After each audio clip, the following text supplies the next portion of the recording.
गांव के उत्तर छोर पर एक पुराना तालाब था, जिसकी नीली जलधारा पर सूरज की किरणें चमकती थी और शाम को चांदनी में वह किसी दर्पण की तरह दमकता था। उसी तालाब के किनारे एक बड़ा सा पीपल का पेड़ था, जिसके नीचे एक मिट्टी का सुंदर लेकिन पुराना घर बना था। यह घर कभी गांव के जमींदार ठाकुर रणवीर सिंह का था, पर अब वहां उनकी दो बहुएं शांता और लाजो रहती थी। ठाकुर साहब के जाने के बाद बेटों ने बंटवारा कर लिया था।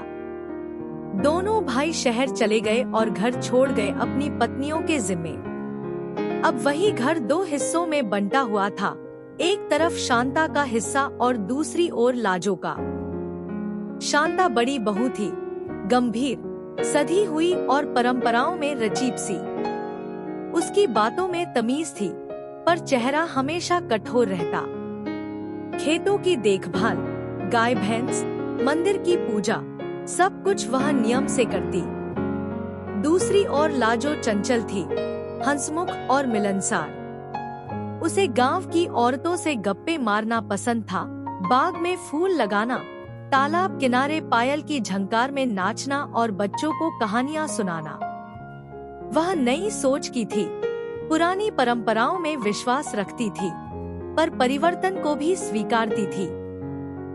शुरुआत में दोनों के बीच दीवारें ही नहीं, दिलों में भी फासले थे। रसोई अलग, आंगन अलग, यहाँ तक कि त्योहार भी अलग अलग मनाए जाते थे। पर एक बात समान थी, दोनों रोज तालाब पर जाती थी।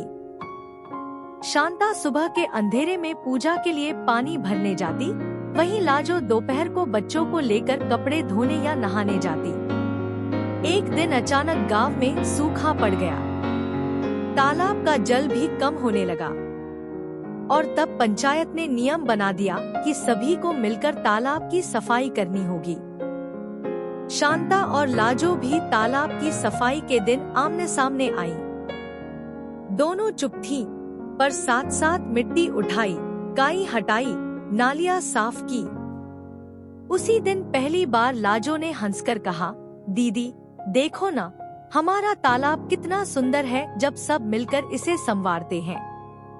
शांता ने मुस्कुराते हुए सिर हिलाया। यह पहली मुस्कान थी जो लाजो ने उसके चेहरे पर देखी। धीरे धीरे तालाब ने दोनों के रिश्ते को जोड़ा। कभी पूजा के लिए फूल लाजो देती, तो कभी शांता की बनाई मिठाई बच्चों को मिलती। एक दिन गांव में उत्सव का आयोजन हुआ, जिसमें दोनों बहुएं मिलकर मंच सजा रही थी। लोग चकित थे, जो दीवारें बरसों से थीं, अब वह दरवाजे बन चुकी थी। आज वही घर, जो कभी दो हिस्सों में बंटा था, एक आंगन की तरह लगता है। शांता और लाजो दोनों मिलकर खेती संभालती हैं, बच्चों को पढ़ाती हैं और तालाब की देखभाल करती हैं। वह तालाब अब सिर्फ पानी का स्रोत नहीं, एक साक्षी है दो स्त्रियों के रिश्ते के बदलते स्वरूप का।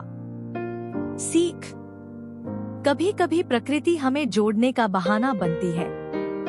तालाब ने दो बहुओं को न केवल पास लाया, बल्कि एकता, सहयोग और समझदारी का नया अध्याय भी लिखा।